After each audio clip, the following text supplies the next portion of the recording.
સુરત શહેરના મોટા વરાછા વિસ્તારમાં આવેલા સુમન નિવાસ આવાસમાં ગતરાત્રે બાળકોના રમતગમતના ઝઘડાએ હિંસક સ્વરૂપ ધારણ કર્યું હતું। માત્ર દડો કેમ વાગ્યો તે મુદ્દે થયેલી બોલાચાલીમાં એક પરિવારે બીજા પરિવાર પર લાકડાના બેટ અને ફટકા વડે ખૂની હુમલો કર્યો હતો। આ સમગ્ર ઘટનાના દ્રશ્યો સોસાયટીના સીસીટીવી કેમેરામાં કેદ થઈ ગયા છે, જેમાં આરોપીઓ બેફામ બનીને હુમલો કરતા દેખાઈ રહ્યા છે। ગત 15 એપ્રિલના રોજ રાત્રે 10 વાગ્યાની આસપાસ સુમન નિવાસ આવાસના ગાર્ડનમાં બાળકો ક્રિકેટ રમી રહ્યા હતા। આ દરમિયાન ફરિયાદી જિગ્નેશભાઈ ઓડના ભત્રીજા આરવ સાથે આરોપી રત્ન કલાકાર શુભમ ભાલિયાને દડો વાગવા બાબતે તકરાર થઈ હતી।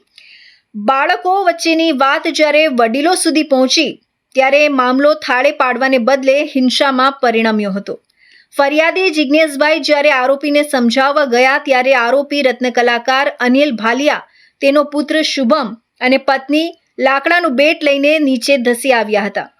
આરોપીઓએ ફરિયાદી જિગ્નેશભાઈને ગંદી ગાળો આપી માથાના ભાગે બેટનો ફટકો મારી દીધો હતો। જ્યારે તેમના ભાઈ સુનિલભાઈ વચ્ચે છોડાવવા પડ્યા તો આરોપી શુભમે તેમના માથામાં પણ લાકડાનો ફટકો મારી ગંભીર ઈજા પહોંચાડી હતી। હુમલા બાદ લોહીલુહાણ હાલતમાં બંને ભાઈઓને સારવાર અર્થે ખાનગી હોસ્પિટલ ખસેડાયા હતા। સોસાયટીના લોકો એકઠા થઈ જતા આરોપીઓ ત્યાંથી ભાગી ગયા હતા, પરંતુ જતી વખતે પણ તેઓએ આતંક મચાવ્યો હતો।